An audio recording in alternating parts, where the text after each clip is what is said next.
Friends, hello, Krivitkovsky is present. We are continuing our neuro journeys, neuro research, and today we will discuss logo stylization.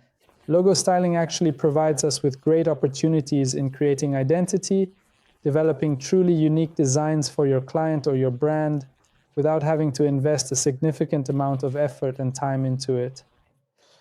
The examples that we will be discussing during today's session are all based on the logo of the Nike company, a well-known global sportswear brand. There were numerous options available for generations, but I will only display a portion of them, specifically the ones that I truly enjoyed. Among them are collage styling, cyberpunk styling, ink and pen drawing techniques, as well as mixed media art, abstract painting, and traditional sketching methods.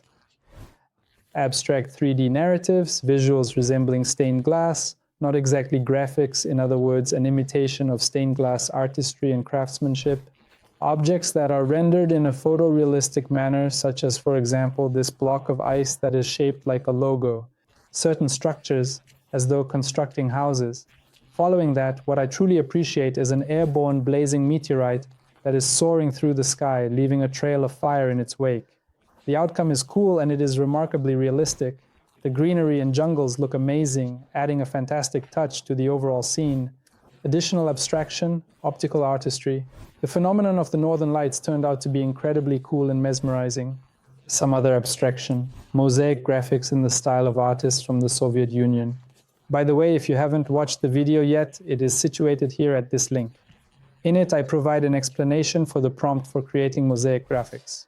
Barbie style, graffiti, that is, such examples turned out for me. Agree, they are so diverse that you can create stickers, merchandise, and some interesting branded corporate items. Well, I already mentioned it, a sticker pack, that is, the variety of graphic execution of any logo becomes simply incredibly huge, and with it, you can create truly amazing designs that are visually appealing and captivating. So let's proceed to the mechanics. First and foremost, you should make sure that you have a logo in place for your business or organization. The logo does not have to be in vector format, it can be raster, but you should ensure a bright, contrasting image of this logo is available. In my situation, I included a few lines similar to these in the background, but the logo remains the primary element, positioned on the front layer as though it is the most contrasting aspect. The elements that I included in this artwork I added in the most basic and straightforward manner, using a brush in Photoshop, specifically a hard brush with transparency, creating dynamic lines. I will inform you later about the reasons why I needed them. All the preparation in Photoshop has been completed. Now we proceed to Leonardo himself and carry out the following manipulations. Firstly, navigate to the Image Guidance tab in order to access the necessary tools and settings, and make a selection of your logo. It is important to clarify that you are required to choose the type of blending, as it is necessary for blending to occur. Please confirm your choice.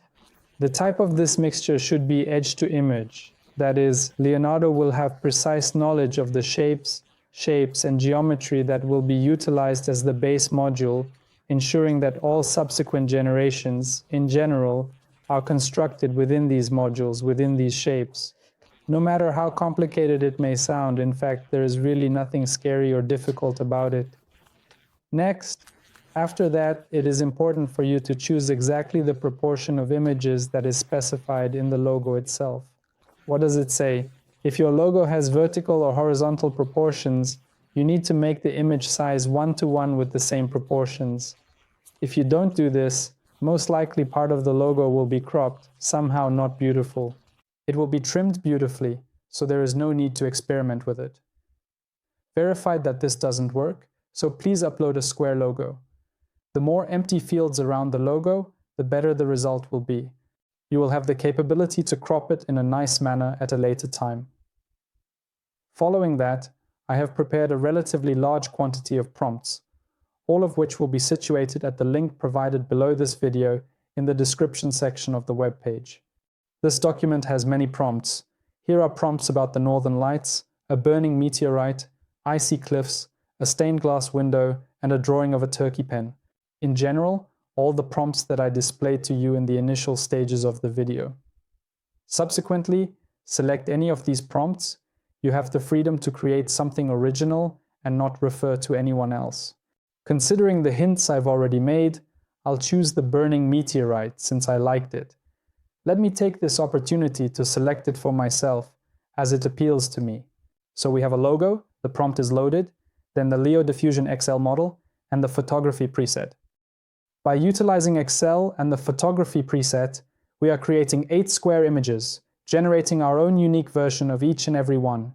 So the available options have been generated. It took approximately 40 seconds to obtain a total of 8 new pictures for me to choose from. Let's inspect closely. Well, say great. And pay attention. Here are the exact elements originally in my logo, these diagonal lines. Such a small dynamics, it was conveyed to this picture. So without these lines, our background would be entirely, let's say, some sort of material, stone, or space. And these dynamic lines, they add certain compositions, and you will have the ability to control which and how many, as well as the specific location where additional elements should be placed, simply with the aid of graphics that you will incorporate into your logo. Therefore, the initial choice. By the way, the second option is a cool option, such an interesting something, but here I would expect to see an explosion, ashes, smoke. It did not happen. Cool. The options are really cool, but the first one is the one I like the most. It stands out from the rest. Following that, I will proceed to do one more upscale, ensuring high clarification for him, and that will be the conclusion of the task at hand. The joke of these generations, I still believe, lies in the quantity of these generations, because occasionally it occurs that not all outcomes are truly satisfactory. Regarding the Northern Lights, there are favorable choices as well as less favorable ones available for consideration. In other words, objectively, in some logos it's not seen. In some, he is barely visible. That is not the optimal solution. The same applies to the rock, to the icy.